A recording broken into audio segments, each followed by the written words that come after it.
ನಮಸ್ಕಾರ.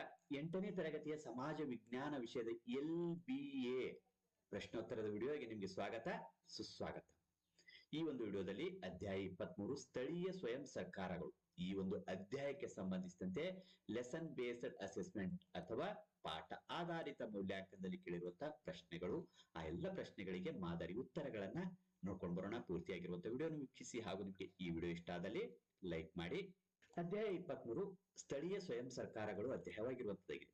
ಮೊದಲ ವಿಭಾಗದಲ್ಲಿ ಈ ಕೆಳಗಿನ ಪ್ರತಿಯೊಂದು ಪ್ರಶ್ನೆಗೆ 4 ಆಯ್ಕೆಗಳನ್ನು ನೀಡಲಾಗಿದೆ. ಸರಿಯಾದ ಉತ್ತರವನ್ನ ಬರೆಯಿರಿ ಅಂತ ಕೇಳಿರುವಂತದ್ದು.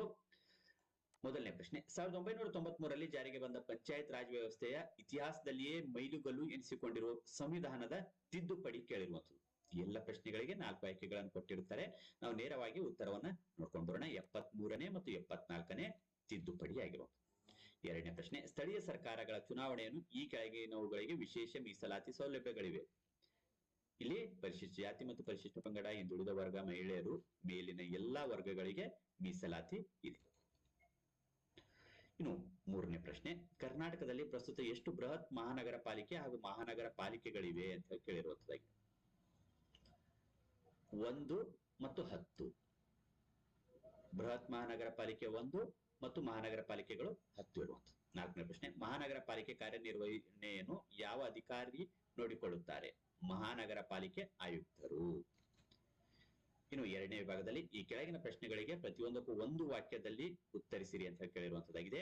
5ನೇ ಪ್ರಶ್ನೆ, ಪ್ರಸ್ತುತ ಕರ್ನಾಟಕ ಪಂಚಾಯತ್ ರಾಜ್ ಕಾಯ್ದೆ ಜಾರಿಗೆ ಬಂದ ವರ್ಷ ಕೇಳಿರುವಂತದ್ದು 1993 ವರ್ಷ ಆಗಿರುವಂತದ್ದು.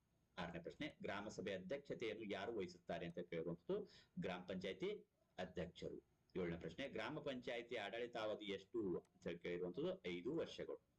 ಇನ್ನು 8ನೇ ಪ್ರಶ್ನೆ, ತಾಲೂಕು ಪಂಚಾಯತಿ ಸಭೆಗಳು ಕನಿಷ್ಠ ಎಷ್ಟು ತಿಂಗಳಿಗೊಮ್ಮೆ ನಡೆಯಬೇಕು ಅಂತ ಕೇಳಿರುವಂತದ್ದು 2 ತಿಂಗಳಿಗೊಮ್ಮೆ.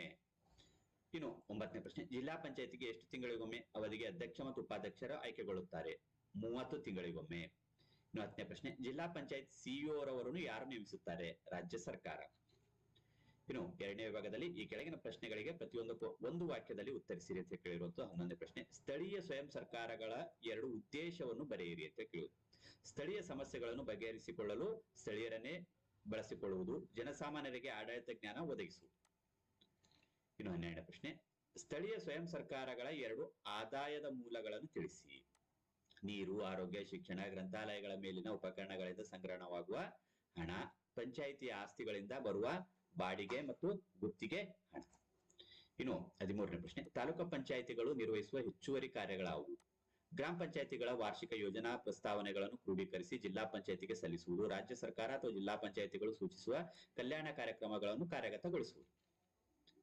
ಇನ್ನು 14ನೇ ಪ್ರಶ್ನೆ, ನಗರ ಸ್ಥಳೀಯ ಸಂಸ್ಥೆಯ 3 ವಿಧಗಳಾವುವು?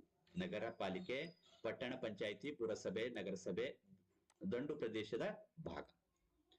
ಇನ್ನು 3ನೇ ವಿಭಾಗದಲ್ಲಿ ಈ ಕೆಳಗಿನ ಪ್ರಶ್ನೆಗಳಿಗೆ 2 ರಿಂದ 4 ವಾಕ್ಯಗಳಲ್ಲಿ ಅಥವಾ ಅಂಶಗಳಲ್ಲಿ ಉತ್ತರಿಸಿ ಅಂತ ಕೇಳಿರುವಂತದ್ದು. 15ನೇ ಪ್ರಶ್ನೆ, ನಗರ ಸ್ಥಳೀಯ ಸಂಸ್ಥೆಗಳು ನಿರ್ವಹಿಸುವ ಪ್ರಮುಖ 6 ಕಾರ್ಯಗಳನ್ನು ಪಟ್ಟಿ ಮಾಡಿ. ಆಯವ್ಯಯ ಪಟ್ಟಿ ತಯಾರಿಸಿ ಅನುಮೋದನೆ ಪಡೆಯುವುದು, ನಗರ ಅಥವಾ ಪಟ್ಟಣದ ಸಂಪೂರ್ಣ ಆಡಳಿತ ನೋಡಿಕೊಳ್ಳುವುದು, ಉತ್ತಮ ನಗರ ಯೋಜನೆ ರೂಪಿಸುವುದು, ಜನನ ಮರಣ ನೋಂದಣಿ ಮಾಡಿಕೊಳ್ಳುವುದು, ಸಾಂಸ್ಕೃತಿಕ ಕಾರ್ಯಕ್ರಮಗಳನ್ನು ಪ್ರೋತ್ಸಾಹಿಸುವುದು, ನಗರಗಳಲ್ಲಿ ಒಳಚರಂಡಿ ವ್ಯವಸ್ಥೆ ಹಾಗೂ ಘನತ್ಯಾಜ್ಯ ವಿಲೇವಾರಿಗೆ ಸೌಕರ್ಯ ಕಲ್ಪಿಸುವುದು. ಇನ್ನು 4ನೇ ವಿಭಾಗದಲ್ಲಿ ಈ ಕೆಳಗಿನ ಪ್ರಶ್ನೆಗಳಿಗೆ 8-10 ವಾಕ್ಯಗಳಲ್ಲಿ ಅಥವಾ ಅಂಶಗಳಲ್ಲಿ ಉತ್ತರಿಸಿ ಅಂತ ಕೇಳಿರುವಂತದ್ದು. 16ನೇ ಪ್ರಶ್ನೆ, ಕರ್ನಾಟಕದ ಗ್ರಾಮ ಪಂಚಾಯತಿ ರಚನೆ ಕುರಿತು ಬರೆಯಿರಿ ಅಂತ ಕೇಳಿರುವಂತದ್ದು. ಪಂಚಾಯತ್ ಸಂಸ್ಥೆಗಳ ಅಡಿಪಾಯದಂತೆ ಕೆಳ ಹಂತದಲ್ಲಿ ಅಸ್ತಿತ್ವದಲ್ಲಿರುವ ಸಂಸ್ಥೆಯೇ ಗ್ರಾಮ ಪಂಚಾಯತಿ. ಗ್ರಾಮ ಪಂಚಾಯತಿ ಜನಸಂಖ್ಯೆ ಆಧರಿಸಿ ರೂಪುಗೊಳ್ಳುತ್ತದೆ.